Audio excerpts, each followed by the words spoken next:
Ikaw ba'y laging nagigipit at palaging walang pera at gusto mo bang ma-reverse na ang iyong kalagayan na gusto mo nang palagi kang mayroong pera at sunod-sunod na ang blessings na darating sa'yo? Kung oo, please continue watching. Hello mga guys, kumusta kayo? Panibagong araw, panibagong video na naman tayo no. And sa araw na ito ay isa na namang video ang ating ituturo sa inyo na simpleng gabay at simpleng pamamaraan na posibleng makakatulong sa atin lalo na sa ating mga hanap buhay.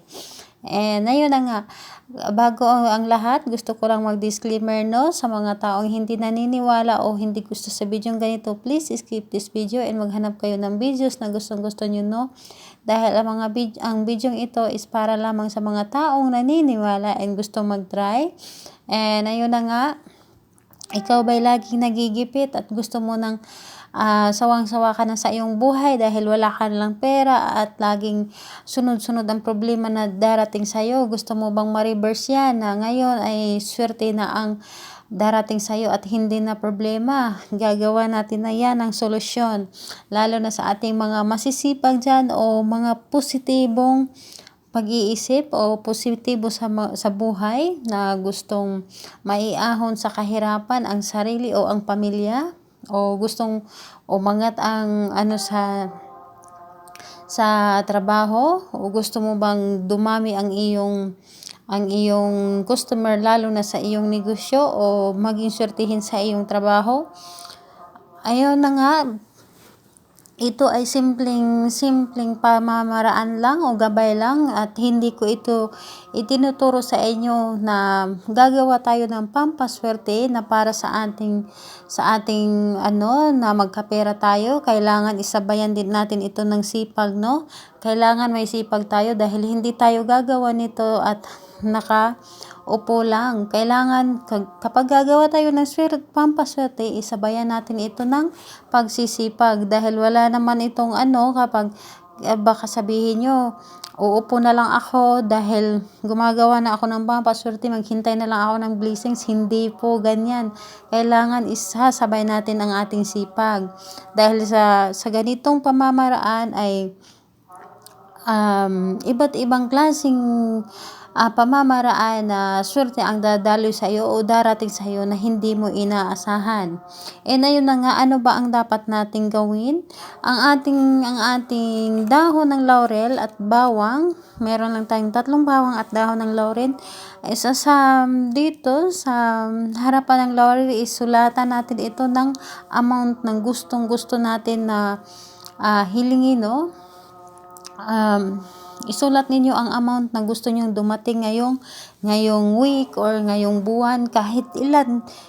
Ibubuhos mo na kung ano man ang gusto mong wish dito dahil ang ating dahon ng laurel ay isa itong blockbuster na ito ay pinakamabisang pampaswerte sa pangkalahatan, itong pampaswerte lalo na sa usapan ng pera no. Sulatan mo lang ito ng amount ng gusto mo o kahit anong wish mo, na magkaroon ka ng bahay, magkaroon ka ng magandang trabaho, ilayo sa sakit ang iyong pamilya. Iwish mo na lahat-lahat, ilulubusin mo na ang iyong kahilingan dito sa dahon ng laurel at isulat mo. Gagamitan mo ba ng ballpen or pentel pen?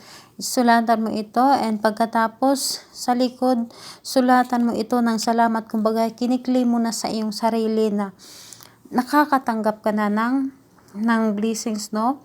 And sa ating butil ng bawang naman is magwiwis ka rin dito.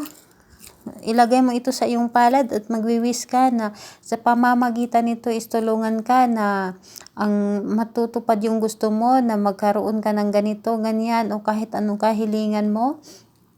Iwiwis mo na lahat-lahat ang gusto mong kahilingan na hilingin mo na mabago ang takbo ng iyong buhay, na hindi na lang puro problema, hindi na lang palaging walang pera. Is kailangan humiling ka na walang gamit na sana. Kailangan palagi mong ikiklaim mo talaga sa iyong sarili na may darating na swerte sa iyo o kahit anong pamamaraan ng swerte. Hilingin mo na lahat-lahat kung ano ang gusto mong hilingin. And pagkatapos nito ay ilalagay mo ito sa iyong wallet. Kung malalaki ang iyong wallet, pwede mo itong ilagay. Kahit ako no, marami ako nito sa loob ng wallet at dahon ng laurel, no. Marami akong pampaswerte sa aking loob ng wallet. And ayun na nga, kailan natin ito gagawin? Gagawin natin ito ng Tuesday or Friday lamang, dahil ang Tuesday or Friday ito ay